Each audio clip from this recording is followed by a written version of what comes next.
guess the role of an engineer is always to record, and then it's just about talking with the person that you're going to be recording about what they want, and then making sure that it sounds appropriate for the project, but then also being able to take risks.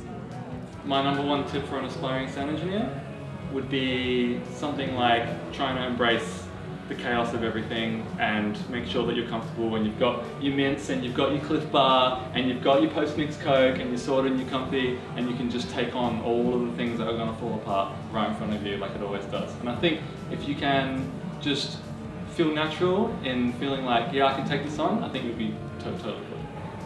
I record my own music. Why should I hire a studio engineer? So the pros, I would say it's great to get a second set of ears on something. Number two, a professional engineer will usually get the results that you will, potentially get over in a very short amount of time, as opposed to, an artist that might not have those skills, messing around and just fiddling around until they get that sound, sort of stumble across it. Whereas I can go, oh no, it's that, it's that, it's that. How do I look after myself and my band on the road? Every time I'm working, no matter what I'm doing, I'm usually always tour managing, so I always make sure that I'm 100% sober, because I need to be alert if anything happens, and also I'm working. I'm as lenient as I can be with the band. If anyone is overdoing it, I'll try and pull them back in as much as I can. Try and keep everyone in good spirits. Try and do my best to make sure no one gets sick. I actually try and ban fast food, which people hate, but that's cool. That's just my little rule, because I think fast food is trash and that's how you get sick. Morale's a big thing. Do I have any strategies to remain objective in working on the material?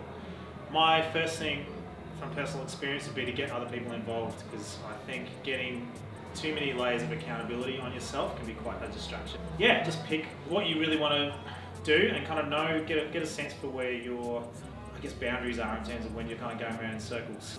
Personally, I found being in a situation with my own bands is, I really enjoy the recording process, the production process, but when I tried to mix as well, there was just too many hats and it just got too much. So we got the songs mixed by someone else really well. So I think the best thing is just to, get other people involved. What would my advice be for someone looking to establish themselves internationally? Would just to be get out there and do it. I would definitely say go to Europe. I had a great time in Berlin. Lisbon is the place to be now. That's where all the kids are going because it's super cheap.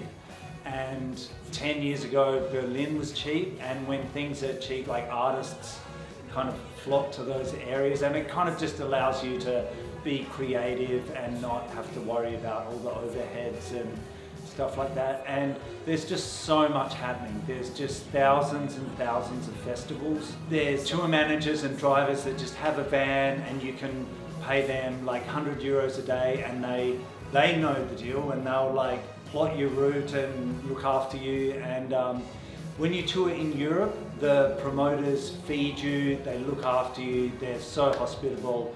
It's really amazing. Call me when you're blindly, I don't like him anymore.